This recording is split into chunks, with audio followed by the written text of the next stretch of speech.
আজ আমি মজাদার ফুলপিঠা বানাবো। আর এই ফুলপিঠা কীভাবে বানাবো পুরো ভিডিওটা দেখুন।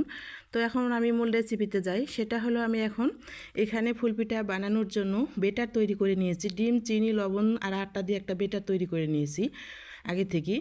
তো এখন এই বেটারটা আমি সাইডে রেখে দিয়ে এখন ফুলপিঠা বানানোর জন্য একটা কড়াই উঠে দিয়েছে, তেল দিয়ে দিয়েছে। আর যেটাতে আমি ফুলপিঠা বানাবো সেটাকে গরম করে নিচ্ছি তেলের মধ্যে দিয়ে।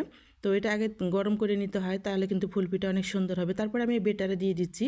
দেওয়ার পরে এভাবে করে দেখেন উঠাই নিলাম আর দিয়ে দিলাম তেলে ছেড়ে। আর দেখেন অনেক সুন্দর হয়ে ফুলপিঠাটা হয়ে যাবে। তো দেখেন কিছুক্ষণ পরে কিন্তু অনেক সুন্দরভাবে দেখেন ফুলপিঠাটা আমার হয়ে এসেছে। আর এই যে ছাঁচ থেকে খুলে গেল ফুলটা। তো অনেক সুন্দর ছাঁচ দিয়ে কিন্তু আমার এই ফুলপিঠা হয়েছে। অনেকে এটাকে জামাই পিঠা বলে, আমি কিন্তু এটাকে ফুলপিঠা বলি।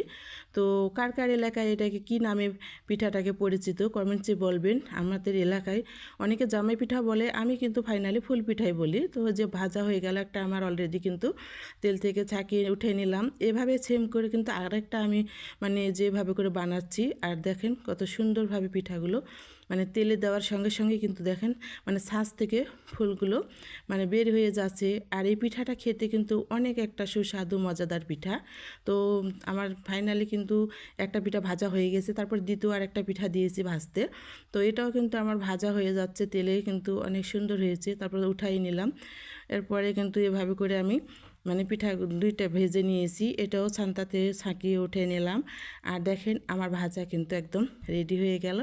আর অনেক সুন্দর দেখেন অনেকগুলো ফুলপিঠা কিন্তু ভেজে নিয়েছি। আর ফুলপিঠাগুলো না খেতে এতটাই ক্রিসপি আর লোভনীয় আর অনেক মজাদার, খেতে অনেক ভালো। তো বিশেষ করে ঈদের উপলক্ষে এই ফুলপিঠাটা বানিয়ে নিলাম। আপনারাও চাইলে বানাতে পারেন। এটা ঘরে 1 মাস ধরে সংগ্রহ করে খেতে পারবেন, অনেক ক্রিসপি থাকবে। তো কার কার পছন্দ পিঠাটার কে কী নামে পরিচিত কমেন্টসে বলবেন। ভিডিওটি এ পর্যন্তই শেষ করলাম।